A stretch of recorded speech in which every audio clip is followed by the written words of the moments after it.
Assalomu alaykum hammaga, kanalimizga xush kelibsiz. Biza o'tgan safar olgan videomizni ko'pligi yoqqanligi uchun yana bir ikkinchi qismini hozircha olishga qaror berdik. Yana Turkiya haqida ba'zi bir ma'lumotlarni yoki anaqa fikrlarimizni gaplashamiz. Asosan fikr bo'ladi. Da. Yaxshimisiz? Assalomu alaykum hammaga, yaxshimisizlar? Fikr deganda bizning videomizga kelgan kommentariyalardan bittasi sizlar o'zingizlar alohida turasizlar, ya'ni biz qaynonamizdan alohida turamiz degandik biz o'g'illarimiz degan videoda va o'shaning uchun sizlarda problema yo'q, keyin alohida turishni agitировать qilasizlarmi endi bir balola yozishgan edi. Menimcha uni erkak kishi yozgan edi. O'shanga fikr bildirib ketmoqchimiz. Sen chiqqan o'zing fikringni siz boshlab bering. Mayli, men boshlab qolay. Aslida ya'ni men bu mavzuni chuqur gapirsa gap ko'p-ku, lekin men har doim alohida turish tarafdoriman. Men o'zim uchun gapiraman va meni ham bittagina o'g'lim bor, boshqa o'g'lim yo'q, ikkita qizim bor va o'g'limni uylantirganda alohida chiqaraman xudo xolasa. Nimaga? Chunki buni ko'p gapirganman. U kelayotgan qizimiz ham kelin bo'lib keladigan qizimiz ham birovning bolasi. Men hatto qizlarim bilan urushib turaman. Qizlarimni ya'ni yaxshigina dakki yeyishadi mendan. Urushaman, vaqt kelsa qattiq qo'llik ham qilaman va ona bilan qiz o'rtasida bo'ladigan tabiiy holat bu. Va keladigan qiz ham nimasidir menga yoqmasligi mumkin, nimasidir qanaqadir fikri menga to'g'ri kelmasligi, unga to'g'ri kelsa ham menga to'g'ri kelmaydigan narsalar ko'p bo'lishi mumkin. O'shaning uchun ikki o'rtada meni o'g'lim sarson bo'lmasligi uchun men o'g'limni yaxshi ko'rganim uchun uni alohida chiqarib yuboraman. Chunki arosatda qolgandan keyin diniy ham, dunyoviy tomondan ham o'ylab bola stressga kirib, ishiga borganda huzuri bo'lmaydi, uyga kelganda huzuri bo'lmaydi. O'tda men balki chaynarman. Xonasiga kirgandan keyin xotini chaynar.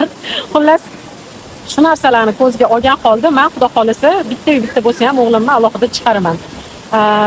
Mendan uzoqroq, Xudoga yaqinroq bo'lishsin. O'zi alohida yashab, mustaqil, hamma qiyinchiliklarni ko'rishadi, hayotda qiyinchiliklarini, uyining qanaqadir kamchiligi bo'lsa birga rishat qilishadi. Olishi, olmaslikni, ya'ni men boshida turib, ana uni qilinglar, mana buni qilinglar, ana qilmanglar, mana buni qilmanglar deb gapirib turishim noto'g'ri bo'ladi. Hammani asabiga ham tegadi deb o'ylayman.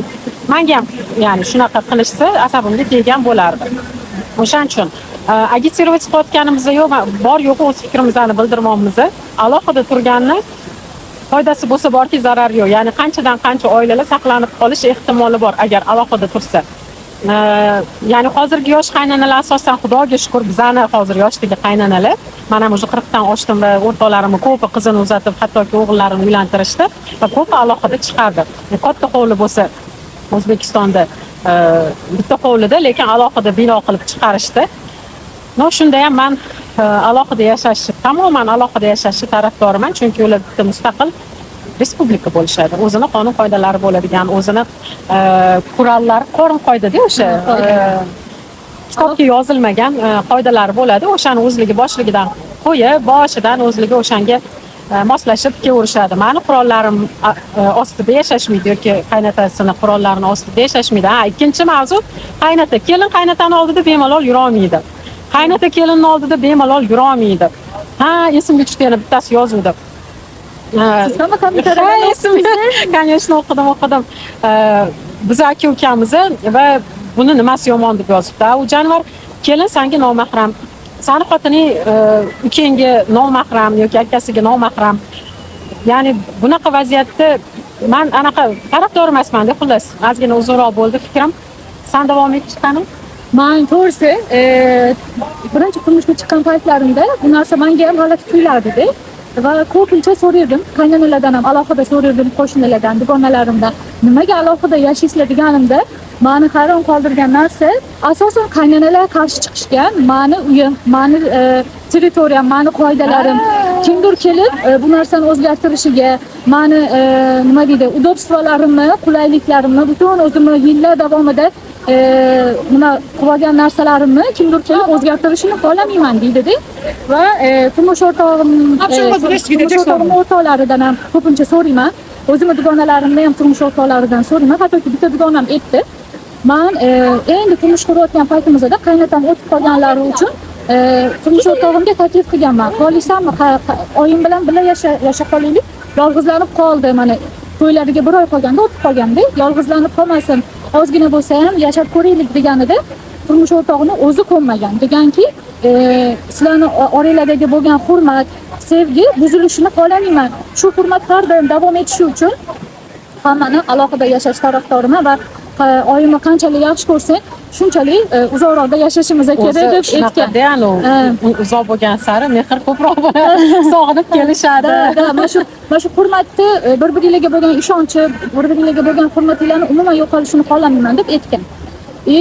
Boya siz aytgan narsada aytdingiz, ayoli kelib o'g'limni gijgijlashi mumkin, men kelib gijgijlashim mumkin. Bu narsa meni ham boshimga kelgan. Birinchi turmushga chiqqan paytimizda ozgina tushunmovchiliklar, urf-odatlarni bilmaslik. O'zi bitta turmushi, birinchi turmushi boshida. Nima dedim? Birinchi turmushga chiqqan paytimda boshqacha tushunilishi mumkin. Endi turmushga chiqqan paytimda, birinchi turmushim, yana noto'g'ri tushunmaylik. Turmushga chiqqan paytimda ozgina qaynonam bilan tushunmovchilik bo'lganida, qaynonam turmush o'rtog'imga ozgina жаловаться qilganligi va men ham yig'laganman, kirib olib xonaga, oyijoningiz nima qildilar deb, menimcha bu narsani hammasi kerak. Menda ham bo'lgan. Va turmush o'rtog'im menga aytganlar, yuziga gapirolmaydigan hech qaysi gapingni menga xonada gapirishini xohlamayman deganlar va xuddi shu gapni qaynonamga ham aytganlar, o'zinglar yuzma-yuz kelishib olinglar degan. Agar hozir men sen bilan alohida dardlashib, u bilan alohida dardlashsam, bu mavzu umuman uzayib ketadi degan. Menimcha sizlar yuzma-yuz gaplashib olsanglar, hech qanaqa muammo qolmaydi va har doim nima muammo bo'lsa, hattoki nimadir yoqmasa, gaplashib olishinglar tarafdoriman. Gaplashganinglarda baribir ham hurmat qilib bir-biringlarni gaplashganinglarda mavzu uzamaydi deb o'ylayman deb aytganlar. Va menimcha men ham har doim, men ham bitta o'g'lim bor, men ham alohida yashash tarafdoriman. O'zini nima udobstvalari bo'lishini xohlayman. O'zini boya aytganingizdek bemalol mustaqil ravishda fikrlashini, mustaqil ravishda o'zini uyida bemalol bo'lmasa, boshqa qayerda bemalol bo'ladi-da. O'zini uyida bemalol nima yegisi kelsa yesin, nima kiygisi kelsa kiysin, bemalol svobodno bo'lib yurish tarafdoriman. Yana men fikrimni davomini aytib qo'ying. Dinimizda ham meni balki tashlab yuborishar, toshbo'roq bo'lib ketar. Dinimizda ham kelin qaynonaga yoki qaynotaga xizmat qilsin degan joyi yo'q. Dinimizda xotinlar erini rozi qilsin degan joy bor. Erini rozi qilsin degan joyini ushlab olib, erlar yo'q xizmat qilasan deb majburlash ham dinimizga to'g'ri kelmaydi. Shuni bilib qo'yinglar. O'shaning uchun din juda ham nozik masala va har doim ayollar tarafini olgan. Dinimizdagi hech qaysi dunyoning qonun qoidasi dinimizdagi ayollarning tarafini olmagan. Qur'onni o'qiganlar va dindan xabar bo'lganlar, hadislarni o'qiganlar bundan mustasno emas, ya'ni bilishsa kerak, bu haqda ma'lumotga ega bo'lishsa kerak va shuning uchun ham erkaklar ham adolatli bo'lishini xohlayman. Men hattoki Yusufga ko'p aytaman, Yusuf, bordi-yu sen uylanganingda xotining haqli bo'lib, men nohaq bo'lganimda menga shartta yuzimga nohaqligimni aytgin. Meni deb xotiningni xafa qilib, men nohaq bo'lsam ham, chunki xatosiz qul bo'lmaydi. Nohaq bo'lsam ham na prinsip haqda men deb turishi mumkin. Shayton, chunki shayton hamma joyda bor va o'zining rolini juda ham yaxshi bajaradi insonlarning ustida-da. O'shaning uchun shunaqa momentlarda обязательно aqlini ishlat va butun olgan ilmlaring, bilimlaringni o'rtaga qo'yib, ishga solib, men nohaq bo'lsam yuzimga nohaqligimni ayt deyman. Va mabodo qiz katta qilayotgan bo'lsanglar, haq, nohaq, erkak katta qilayotgan bo'lsanglar, o'g'il bola katta qilayotgan bo'lsanglar, adolat, haq, nohaqlik nimaligini yaxshilab tushuntirib o'tib ketinglar. Menga mana bunaqa o'rgatishgan emas. Haqiqatdan mana bunaqa gapirishing yoki mana bunaqa qilishing to'g'ri bo'ladi yoki mana bunaqa qilishing noto'g'ri bo'ladi deb misollar keltirib yoki amalda ko'rsatib nimalardir qilishinglar mumkin. Hammamiz dunyoga birinchi marta kelishimiz va hammamiz bu tajribalarni birinchi marta olishimiz bo'ladi. O'shaning uchun hech kimning tajribasi yo'q, hamma xato qilishi mumkin va xato qilish ehtimolimiz har doim 100%. O'shaning uchun agar mabodo kelininglar bor bo'lib turib, nimalardandir kelisha olmay qolsanglar, qo'linglarni yuragingizga qo'yinglar, vijdoningizga qo'yinglar-da, kechqurun bemalol uxlayman, bo'ldi, men haq edim deyorsanglar, o'sha qilayotgan narsalarni qilinglar. Bo'lmasam vijdon baribir uxlatmaydi sizlarni, umr bo'yi vijdoninglar rohatsiz bo'lib keladi. Birovni bolasi, kelinlar uchun aytaman, kelinlar ham birovni bolasi, birov ya'ni quda taraf uni ko'z qorachig'idek asrab katta qilgan va unga yaxshi qarash bu sizlarning burchinglar. va uni nohaq ayblash yoki qanaqadir undan u qilish kerak bo'lmagan vazifalarni talab qilish uni haqqini yeyishga kiradi va Alloh har doim nima bilan kelsang kelgin u yonimga qul haqqi bilan kelmagin deydi. Qul haqqi yeb qo'yishdan Xudoni o'zi asrasin. Cho'zilib ketdi menimcha. E'tibor mani fikr ko'p Ko'p to'g'ri. qaynab chiqaveradi. Просто shu narsani bilinglarki, alohida yashash bu hurmatsizlik emas. Xizmat qilish qilmaslik Alloh kerak o'zimizga degani emas. sog'liq bersin. Alloh har doim hammamizni sog'lom qarish nasib qilsin hammamizga. Albatta muhtoj bo'lgan paytlarda har doim yugurib yuramiz, qo'limizdan kelganicha har doim xizmatlaridamiz. Bu degani umuman xizmatlarini qilmaymiz degani emas. Har doim eng kerakli paytlarda oldilarirdamiz. Qaynonam ham, qaynatam ham.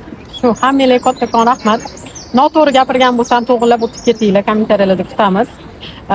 Va bizadan tajribali onaxonlar, opaxonlar bo'lsa yoki tengdoshlarim fikringlarni, mulohazanglarni yozib ketinglar, kutamiz. Allohga omonat bo'ling. Hammaga xayrli va barakali kun tilab qolaman. Allohga omonat bo'ling.